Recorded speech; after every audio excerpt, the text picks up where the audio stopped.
Ko'plab ayollarning qalblarida iz qoldirgan mashhur yozuvchi Frans Kafka 1883-yil 3-iyulda pragalik tijoratchi oilasida tug'ildi. Uning butun umr savdo bilan shug'ullangan otasi bolalariga juda qattiqqo'l edi. Har doim norozi otasiga duch kelavermaslik uchun kichkina Frans o'z xonasida qamalib olib, har xil hikoyalar to'qirdi. Ko'p yillardan so'ng uni butun dunyoga mashhur qilgan badiiy iste'dod ana shu tariqa namoyon bo'ldi. Kafka Pragadagi universitetni tamomlagach, sug'urta kompaniyasiga ishga joylashdi. Bu ish unga tuzukkina daromad keltirardi.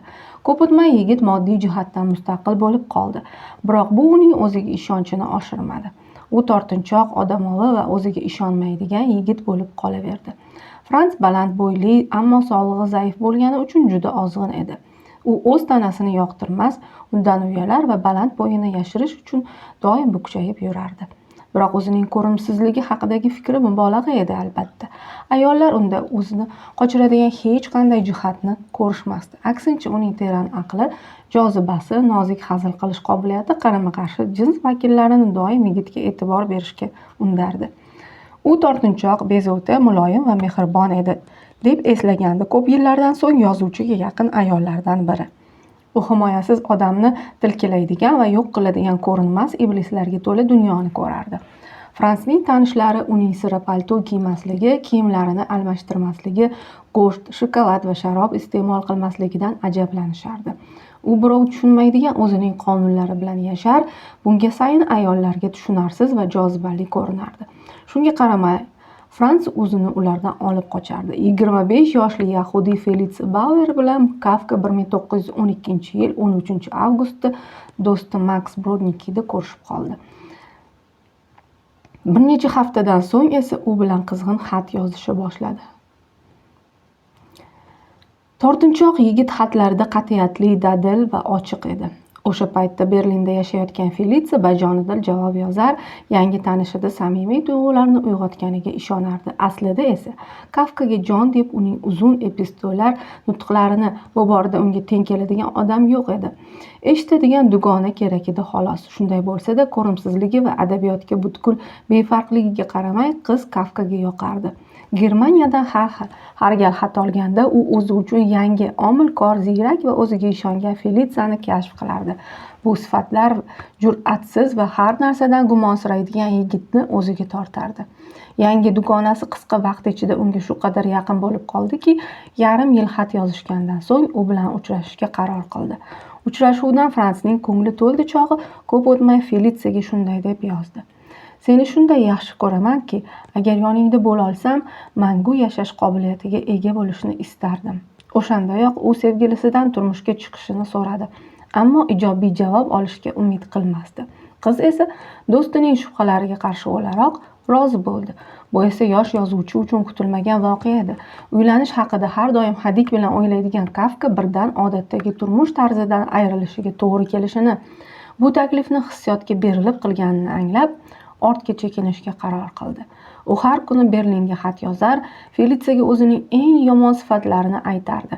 Yagona fazilati seni sevish bo'lgan ojiz, kasalmand, o'ta odamovi, kamgap, g'amgin, qaysar, xullas deyarli ishonib bo'lmaydigan odamga ega bo'lishingni bir tasavvur qilgin.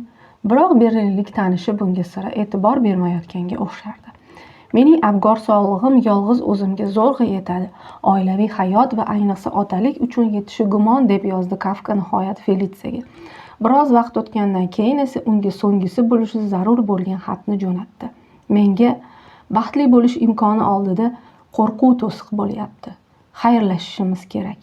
Shundan so'ng ularning munosabatlari biroz sovidi. Biroq Frans o'zi uchun ham kutilmaganda Bauerga jo'shqin xat jo'natib, yana undan turmushga chiqishini so'radi.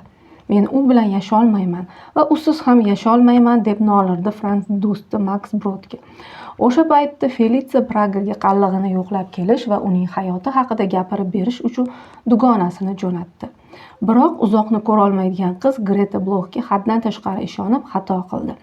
Jozibali va yengil tabiat Greta yozuvchi bilan uchrashdi. Ammo Kafka o'zini yoqtirayotganini sezgach, uning mulozamatlarini rad etishni xayoliga ham keltirmadi. Ular bir necha kunni ko'ngilli o'tkazishdi. Greta ketgandan keyin esa Kafka unga pinhona xat jo'nata boshladi. Ular ko'pincha Felitsiyani ham muhokama qilishardi. Yozuvchining qallig'i buni xayoliga ham keltirmasdi. Greta Bloch bilan yozishmalar 1 yilga yaqin davom etdi. Ularning munosabatlari Kafka uqtirgandek faqat ma'naviymidi yoki yo'qmi noma'lum. Biroq ko'p yillar o'tgach Greta yozuvchidan o'g'li bo'lganini da'vo qildi. Nihoyat Kafka va Bauer unashtirilishdi. Sevishganlarning fotihasi 1914-yil Berlinda bo'ldi. Yoshlarning ota-onalari to'yga tayyorlanishar, kuyov esa shubhada qiynalardi. Uyga kelgach Frans kundaligiga shunday deb yozdi: Berlindan qaytdim, jinoyatchi singari kishanband qilindim.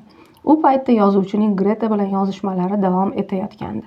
Kafka hatto Felitsiya bilan to'ydan keyin u bilan yashashni taklif qilib, uchovlari yashashsa mutlaqo baxtli bo'lishiga ishora qildi.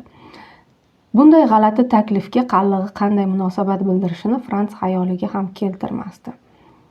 Bu gaplar qanchalik ishonchli, qanchalik ishonarsiz, albatta tarix biladi.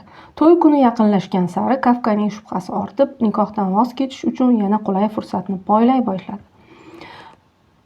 Bunday qulay fursatni topishga unga Greta yordam berdi. U kutilmaganda dugonasiga qallig'i bilan pinhona xat yozishini oshkor etdi. Bu yetmagandek unga Fransning qallig'i haqida ancha yoqimsiz fikrlarni bildirgan xatlarini ko'rsatdi. Felitsiya qallig'ining bu qilmishini kechira olmasdi. Uning o'zi fotihani bekor qilib, arosatda yurgan mahbubini azobli tushuntirishlardan xalos qildi. Ammo ularning yozishmasi to'xtamadi. Chuqurdan chiqib olganimdan so'ng senga haqli bo'laman deb yozdi Frans Felitsiyaga bir necha oydan so'ng. Faqat o'sha damdan so'nggina menga munosib ravishda boqa olasan, chunki hozir sen uchun shunchaki yomon bo'laman. Kafka Bauerga yana turmush qurishni taklif qilguncha 3 yil o'tdi. Bir paytlar u bilan hayotini bog'lamaslikka qat'iy qaror qilgan ayol birdan rozi bo'ldi. U Pragaga keldi va 1917-yil iyul oyining boshida navbatdagi fotiha o'tdi. Biroq bir oy o'tib yozuvchining o'pkasidan to'satdan qon ketdi. Buni yuqoridan ishora deb tushungan Frans hayotini Felitsiya bilan bog'lamaslikni ma'qul topdi. Bauer esa navbatdagi rad etishdan sira ajablanmay Pragani tark etdi. Shunday bo'lsa-da, yil oxirida yana bir marta eski do'stini yo'qladi. Bir necha kundan so'ng u qaytib ketayotganda Frans Kafka kundaligiga men yig'ladim. Hammasi murakkab, yolg'on va adolatdan deb yozdi. Bir necha yildan so'ng u Felitsiyaga qisqa xat yozib, o'rtalaridagi ajoyib ishq qissasini esladi. Agar seni 8 yoki 9 yildan beri bilganimda, bugun manavi hamma ayanchli nayranglar va ohvohlarsiz baxtli bo'lishimiz mumkin edi. Qahramonlariga uzoq kutilgan baxtni olib kelmagan bu muhabbat qissasi shu tariqa tugadi. Felitsiya Bauer bilan ko'p yillik munosabatlardan so'ng 1920-yilda yozuvchining hayotida oilali yosh ayol Milena Yesenskaya paydo bo'ldi. Hissiyotga beriluvchan, betayin, buning ustiga giyohvand modda iste'mol qiladigan Milena Fransning hayotini uzoq vaqt bezay olmadi. 3 yil o'tib uning o'rnini polshalik yahudiy yoshgina Dora Dimont egalladi. Kafka u bilan bitta uyda 11 oy birga yashadi. Garchi ular turmush qurmagan bo'lishsa-da, mashhur yozuvchining vafotidan so'ng u o'zini Dora Kafka deb atadi. Badbaxt bo'ydoq 1924-yil 3-iyunda uning qo'lida vafot etdi. Felitsiya Bauer turmushga chiqdi. 2 farzandli bo'ldi. Uzoq umr ko'rib Amerikada dunyodan o'tdi. Kafkaning sevgilisi turmush o'rtog'i bo'la olmagan mahbubini kamdan kam eslardi.